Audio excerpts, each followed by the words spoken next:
சண்முக கவசத்தில் வரும் முருகன். இதில் எடுக்கக்கூடிய விஷயம் அதுதான். அப்போது இதில் ஒரு முருகனை எடுத்து பார்ப்போம் எப்படின்னு, இல்லைங்களா? இப்போது சரவண பவ அப்படிங்கிறது ஒரு மந்திரமாக ஒரு முருகனாக கொடுத்தோன்னா அது எல்லார் வீட்லேயும் போய் சேர்ந்துச்சு, நிறைய வீட்டில் போய் சேர்ந்துருக்கு. அதை சண்முக கவசம் 2 இடத்துல எழுதுவார். முதல்ல எழுதுவார், கடைசியில் எழுதியிருப்பார்.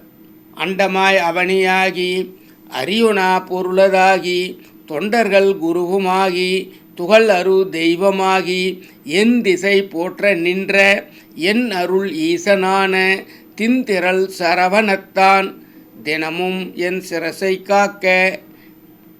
தின்திரள் சரவணத்தான், நல்லா கவனிச்சிங்க. அதே பாட்டை, அதே சரவண பவனை 30வது பாட்டில் இனம் என தொண்டரோடும் இணைக்கிடும் சிட்டி காக்க தனிமையில் கூட்டம் தன்னில் சரவண பவனார் காக்க நனி அனுபூதி சொன்ன நாதர்கோன் காக்க இத்தை கனிவோடு சொன்ன தாசன் கடவுள்தான் காக்க வந்து.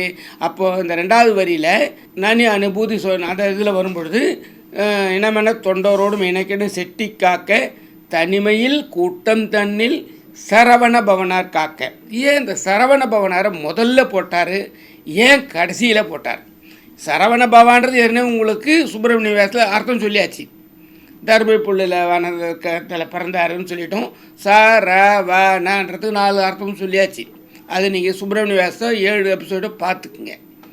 இதில் இன்னொரு விஷயம் என்ன சொல்ல போகிறோம்னா, சுவாமியை கொடுக்குற சுப்பிரமணிய வேசத்தில், அதாவது கேள்வி பதில் அப்படின்னு வரும் பொழுது 28வது கேள்விக்கு பதில் வள்ளி அம்மனும் தெய்வயானை அம்மனும் அப்படி வர்றதுக்கு முன்னாடி அமுதவள்ளி சுந்தரவல்லின்னு சொல்லி கைலாசத்தில் மலைச்சாரலில் அடிவாரத்தில் தவம் பண்ணுறாங்க. அப்போ உச்சரித்த மந்திரம் சரவணபவ. நீ இது யோசனை பண்ணி பாருங்களேன். சரவணபவா என்கிற மந்திரம் வள்ளியம்மனும் தெய்வானம்மனும் உச்சரிக்கிறாங்க. முருகன் அந்த மந்திரத்துக்கு கட்டுப்பட்டு வருகிறார், அவங்களுக்கு அருள் கொடுக்குறார். நான் அடுத்த பிறகு நீங்கள் அமுதவள்ளி சுந்தரவல்லியாக இருக்கீங்க, அடுத்த பிறப்பில் நான் வரும்பொழுது வள்ளி தெய்வயானையாக வருவீங்க. இப்போ வள்ளி தெய்வயானைன்னா தான் நமக்கு தெரியுது.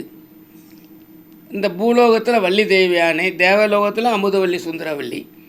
அங்கே இங்கே இந்த மந்திரத்துக்கு நீ உச்சரிக்கிறதுனால நான் நிற்கிறேன், நான் உங்களுக்கு அருள் புரிகிறேன், நான் அடுத்த பிறவியில் உங்களை கல்யாணம் பண்ணிக்கிறேன் அப்படின்னு சொல்கிறார். அப்படின்னா இந்த மந்திரத்தை நம்ம உச்சரிக்கும் பொழுது நம்ம வீட்டில் அது முருகன் வரணும்ல. நம்ம போய் கோயிலுக்கு போய் கும்பிடுறது கிடையாது, முருகனை வரவழைக்கிறது. அதுக்குரிய மந்திரம் சரவணபவ.